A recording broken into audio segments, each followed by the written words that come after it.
Hello guys, अस्सलाम वालेकुम and welcome back to my channel. कैसे हैं आप सब लोग? अल्लाह पाक का शुक्र, मैं बिल्कुल ठीक ठाक एवन फिट आप सबकी दुआ के साथ, और मुझे उम्मीद है आप सब भी खैरियत से होंगे। तो जी हम लोगों का आज प्लान था बाहर जाकर खाना खाने का, और सब इकट्ठे हम लोग जी जाकर आज बाहर करेंगे इंजॉय डिनर।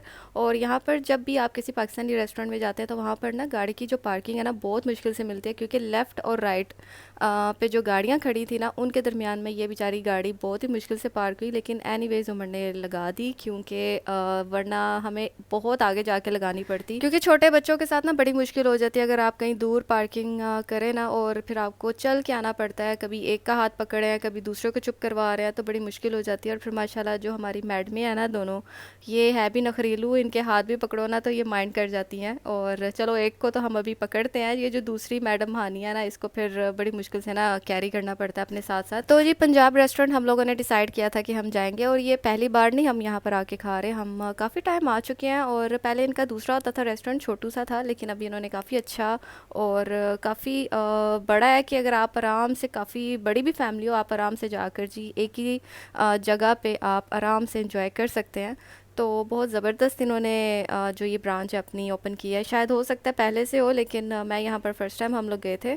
और यहाँ का जो खाना है वो स्पाइसी थोड़ा सा होता है, लेकिन बहुत मज़ेदार होता है। अगर आप स्पाइस लवर हैं तो ये जो पंजाब रेस्टोरेंट है वो आपके लिए सबसे ज़्यादा बेस्ट है।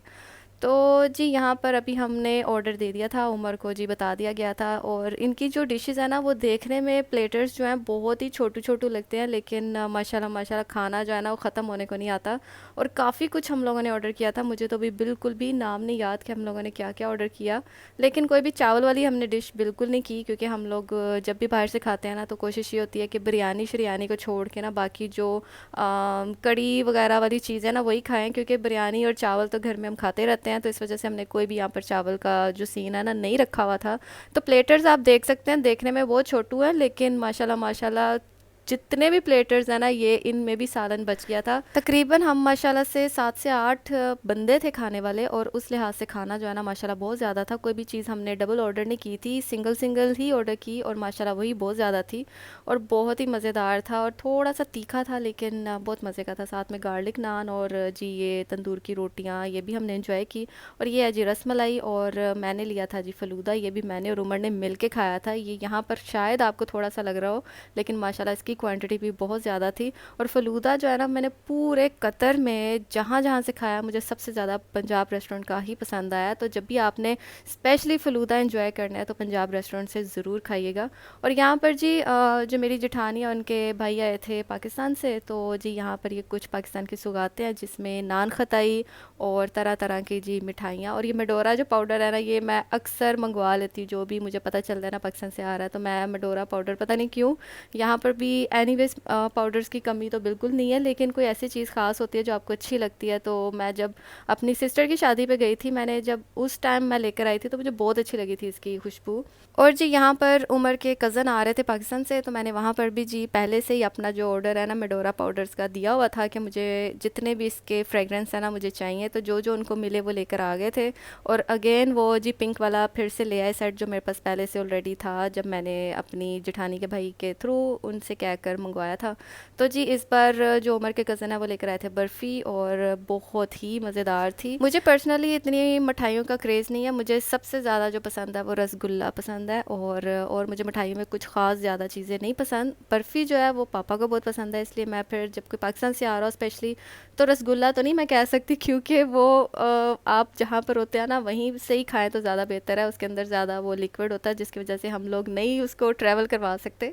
लेकिन बर्फ़ी और इस तरह की जो ड्राई ड्राई किस्म की मिठाइयाँ ना वो अलबत्ता आप कह सकते हैं।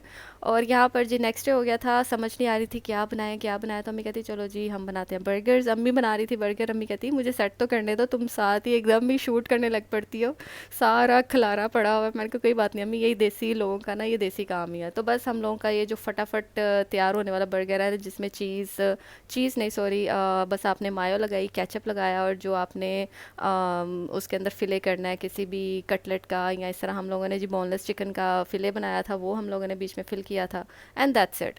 साथ में जो भी ड्रिंक्स आपको पसंद है आप जी वो ले सकते हैं। फिर उसके बाद शाम का टाइम था, बर्गर्स तो आपको पता है at a time he use होते हैं। फिर उसके बाद जी समझ नहीं आ रही थी फिर से क्या करें क्या खाएं, तो जी अम्मी लेकर आई थी पालक और भिंडी। तो अम्मी साथ भिंडी बना रही थी, मैं साथ साथ जो है ना पालक की तैयारी कर रही थी जैसे कि आप देख सकते हैं। और अम्मी ने बनाए थे पालक और अंडे।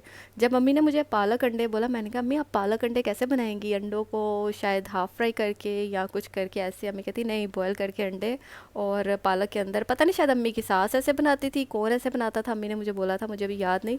तो जी रेसिपी तो बहुत ज़्यादा आसान थी, लेकिन मैं बिल्कुल भी रिकॉर्ड नहीं कर पाई क्योंकि मैं साथ साथ काम कर रही थी, इस वजह से मेरे पास बिल्कुल टाइम नहीं था कि मैं आपसे शेयर कर सकती। इंशाल्लाह नेक्स्ट टाइम ज़रूर करूँगी। अंडे और पालक के ये जो कड़ी मैंने बनाई थी कैसे बनाई थी, तो नॉर्मली जैसे आपने पालक का सालन बनाना है, बनाने के बाद बॉयल करके ना उबाल कर अंडे आपने इसमें जी डाल देने हैं। तो जी क्या ही मज़ेदार किस्म के, साथ में आप रोटी ले सकते हैं। वैसे तो रोटी का ज़्यादा कम्बिनेशन है, लेकिन मैंने चावल बना लिए थे क्योंकि शाम के टाइम जब भी उमर काम से आते हैं घर, तो वो उनकी कोशिश ये होती है कि घर में ना चावल बने हो। सुबह वो पराठा खा के जाते हैं, तो रात के टाइम वो ज़्यादा खाने में ना चावल खाना ज़्यादा पसंद करते हैं। तो ये देखिए जी अम्मी ने तड़का शड़का लगा कर बड़े मज़ेदार सा ना पालक का सालन बना लिया था। और इस तरह जी आपने अंडे इसमें डालकर इसको मिक्स कर लेना है।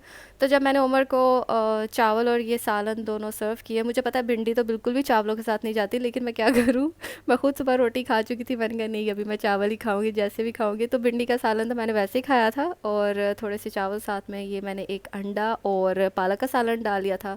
और यहाँ पर जी तैयारी चल रही है तड़के वाले चावल की। अम्मी ने भिंडी का सालन बना लिया था, अम्मी ने दूसरा सालन भी बना लिया था, एंड पे मैं बना रही थी चावल। क्योंकि जो तड़के वाले चावल होते हैं ना वो बिल्कुल आप एंड पे बनाएं ताकि जैसे उनका दम खुले आप उसी टाइम खाएं, तो तभी बहुत ज़्यादा मज़ा आता है। तो जी फाइनल लुक ये है मेरे प्लेटर की, और बहुत ज़्यादा मज़ा आया था। भिंडी का सालन तो मैंने ऐसे ही खाया था क्योंकि चावल के साथ बिल्कुल अच्छा नहीं लग रहा था, और पालक ऐसी चीज़ है कि उसके साथ आप रोटी भी इंजॉय कर सकते हैं और चावल भी। तो जी ये चटपटे से जो अम्मी ने भिंडी और प्याज बनाया था इसकी भी रेसिपी, और साथ ही साथ पालक और अंडे की रेसिपी आप लोगों से इंशाल्लाह जल्दी शेयर करूँगी, क्योंकि आजकल हमारे घर में ना जब भी सब्जियों में बन रहा है ना तो ज़्यादातर यही चीज़ें बन रही है। तो जी ये रही मेरी आज की छोटी सी वीडियो, उम्मीद करती हूँ आपको पसंद आई होगी। इंशाल्लाह मिलूंगी बहुत जल्द अपनी नेक्स्ट वीडियो के साथ, तब तक के लिए अपना बहुत सारा ख्याल रखें, हम सबको अपनी दुआ में याद रखें। अल्लाह हाफिज़।